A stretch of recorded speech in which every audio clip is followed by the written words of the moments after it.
છેલ્લી સલામ. લેખક ગુણવંતરાય આચાર્ય. પ્રકરણ 2 માણેક ભાગ 2. હેંગિંગ ગાર્ડન ઉપર થઈને, કેમ્પ કોર્નરને પરેડ રોડ થઈને, મહાલક્ષ્મી રેસકોર્સને ચક્કર લગાવીને, જેકબ સર્કલ પાસેથી ડિલાઇટ રોડ ઉપરથી વિક્ટોરિયા ગાર્ડન પાસેથી પસાર થઈને અમે લાલબાગ તરફ ચાલ્યા. મોટર સામી દિશાએ વળવાને બદલે પુલ ઉપર કેમ ચડી એ પૂછવાનું કદાચ એને ખ્યાલમાં જ નહીં હોય. કદાચ મુંબઈથી એટલી એ માહેર ન હોય કે કદાચ એનું મન નહીં થયું હોય. ગમે તેમ પણ મારા માળા આગળ આવી. ભાઈ ખલ્લાને લાલબાગ તરફના માળાઓમાં બહુ સમજુ માણસો રહે છે.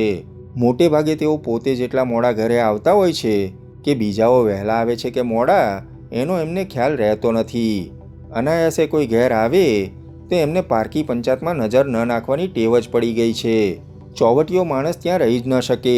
ચોવટનું મોટું જોખમ એ સમજે છે. મેં કહ્યું, હરકત ન હોય તો મારો ફક્કડ બંગાળી નર તબેલો કે વાંઢાવિલાસ પહેલે જ માળે છે. આંખના પલકારામાં ચા થઈ જશે ને પછી હું તમને મૂકી જાઉં. એણે જવાબ ન દીધો, પણ મારી પાછળ પાછળ એ આવી ખરી. આ અમારી બાબત આમ શરૂ થઈ. ખાદી ભંડારમાં નોકરી કરતી ને લુહાર ચાલમાં ગુજરાતી ચાલીમાં પરદેશ ગયેલા ધણીની પાછળ એકલી રહેતી નારી લોકવાયકાનો વિષય ન બને એની અમે પૂરેપૂરી કાળજી રાખી હતી. જેમાં મારો એક પણ ઓળખીતો નીકળી આવી શકે એવા સ્થળે અમે જતા જ નહીં. અનાયાસે ભટકાઈ જઈએ તો આંખની એ ઓળખાણ રાખતા નહીં. અમને મળ્યા વગર ચાલતું જ નહીં, ચેન પડતું નહીં. અમને લાગતું હતું, માણેકને અને મને, કે અમારે જાણે 72 પેઢીની ઓળખાણ છે, લેણદેણ છે. પહેલી જ ઘડીથી જરાય અજુગતું, જરાય પારકું લાગ્યું જ નથી. અમને બંનેને લાગતું હતું કે અમારા જીવનમાં પ્રેમ આવ્યો છે. બેમાંથી એકે એકબીજા વગર રહી શકીએ તેમ નથી. અમારા પ્રેમના ગુલાબી પંથમાં કાંટો હતો જગન્નાથનો. 3 વર્ષ તો અમે કોઈ મોટા કેફમાં ડૂબ્યા હોઈએ એમ ચલાવ્યા કર્યું.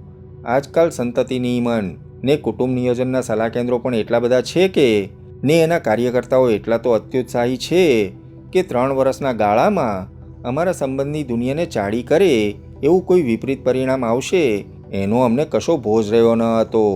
અને અમને એક આશા તો નહીં કહું, અભિલાષા હતી કે 3 વર્ષમાં તો શુંનું શું થઈ જાય છે. કેટલાક માણસની વાતો સાંભળતા લાગે કે આફ્રિકા તો આ દુનિયા ઉપરનું સ્વર્ગ છે, પણ બીજા કેટલાક માણસની વાતો સાંભળીને તો લાગે કે આફ્રિકાને ને રવરવ નરકને માંડ 4 આંગળ છેટું હશે. રાત્રે માંદા પડીને સવારે તો ઉકળી જાય એવા જાતભાતના આપણે તો નામે ન સાંભળ્યા હોય ને દાક્તરો પણ જેનો પાર પામ્યા ન હોય એવા ત્યાં રોગ થાય છે. વળી જાણે કોઈ રંગ બનાવવાના કારખાના ત્યાં માંડ્યા હોય એમ જાત જાતના રંગના તાવ, લાલ તાવ, પીળો તાવ, કાળો તાવ, જાંબલી તાવ, ધોળો તાવ વગેરે રંગના તાવ પણ ત્યાં આવે છે. વળી ત્યાં સિંહ, વાઘ, ગાંડા હાથી, વકરેલા ગેંડા, ઝેરી સાપ, ખાઉદરા અજગરો પણ મોટા પ્રમાણમાં રહે છે. ત્યાં રેલવેના, મોટરના, વિમાનોના અકસ્માતો પણ અનેકાનેક થાય છે. આટલું બધું ત્યાં રોજ રોજ હજારો માણસને થયા કરે છે, તો એક બાપડો જગન્નાથ એની સામે કેટલી ટક્કર ઝીલી શકશે? એટલે એ ક્યારેય પાછો આવે એમ અમે માનતા જ નથી. એનો વિચાર જ કરતા ન હતા. એટલે તો જ્યારે એનો તાર આવ્યો ત્યારે અમને તો અચાનક આઘાત સમો લાગ્યો. થોડી વાર તો એમ પણ થયું કે એવું તે શું થયું કે તે આટલો વહેલો પાછો ટળે છે. પછી હિસાબ કરતાં ખબર પડી કે એ વહેલો પાછો ટળતો ન હતો, બલકે 4-6 મહિના મોડો પડ્યો હતો. અમે જ માત્ર બેફામ હતા. સાંભળ્યું છે કે કોઈ માણસ આફ્રિકા ગયા પછી પાછો જ આવતો નથી. ત્યાં કોઈ જમાનાની ખાધેલ ફોઈને માસી એમને રોકી રાખનારી બેઠી હોય છે. પણ જગન્નાથને ન કોઈ તાવે પછાડ્યો, ન કોઈ સ્લીપિંગ સિકનેસમાં એને લાંબી ઊંઘ આવી, ને ન કોઈ ફોઈ કે માસીએ પોતાની પુત્રીના કલ્યાણ માટે કે સગવડ માટે એને રોક્યો. એ તો પાછો આવતો હતો. અમારી અનેક બાધાઓ, માનતાઓ, મતલબી વિચારણાઓ છતાં એ આવતો હતો. એને સામે લેવા માટે મારે જવું એમ માણેકે કહ્યું. જ્યારથી એના પાછા આવવાનો તાર આવ્યો હતો ત્યારે મારા કરતાં પણ વધારે આઘાત એને લાગ્યો હતો. એ લગભગ વિમના બની ગઈ હતી. રોષે ભરાયેલી બિલાડી છીકો નાખે એમ જ એ વાત કરતી હતી.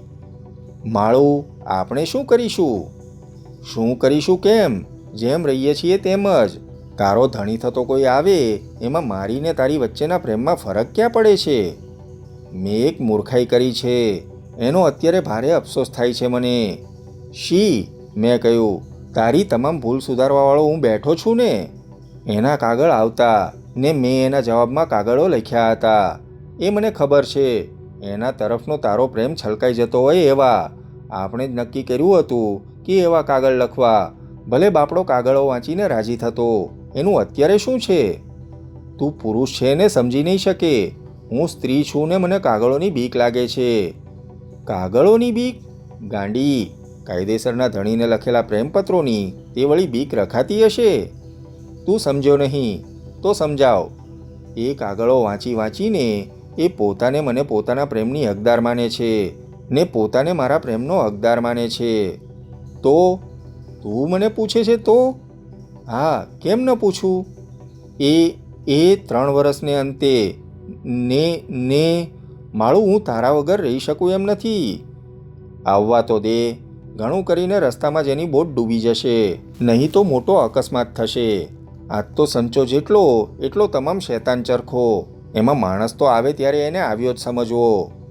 આ તાર છે ને, તેમાં શું? તારે બોટ ઉપર સામે જવું.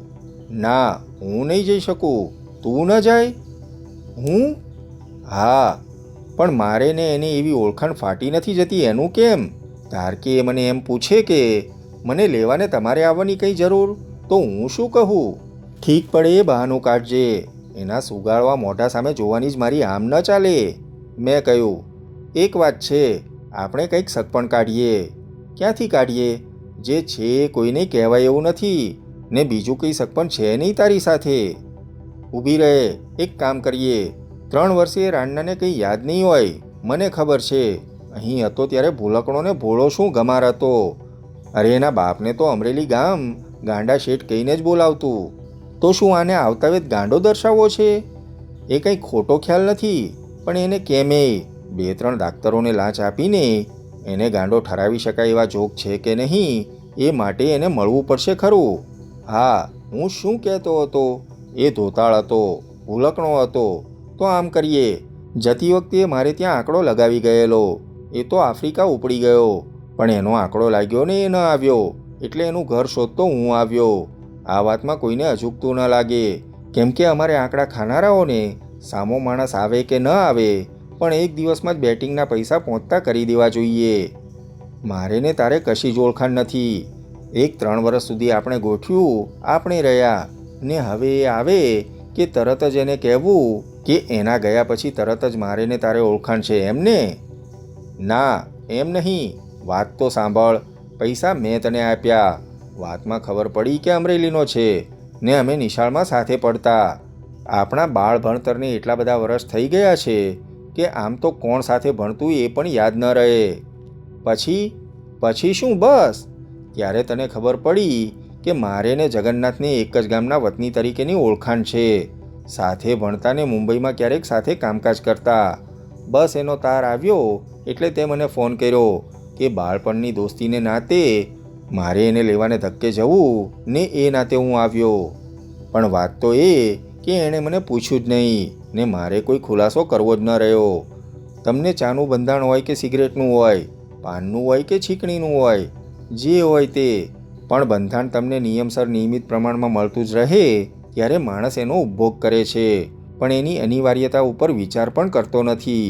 પણ એક વખત ધારો કે ન મળે તો તમને સિવાય બંધાણ બીજા કશા વિચાર આવશે જ નહીં ને મને માણેક સિવાય બીજા વિચાર આવ્યા જ નહીં. સામાન્ય સંયોગોમાં તો જેમ જેમ વિચાર કરીએ તેમ તેમ વધારે પ્રેમ થાય એવી માણેક હતી.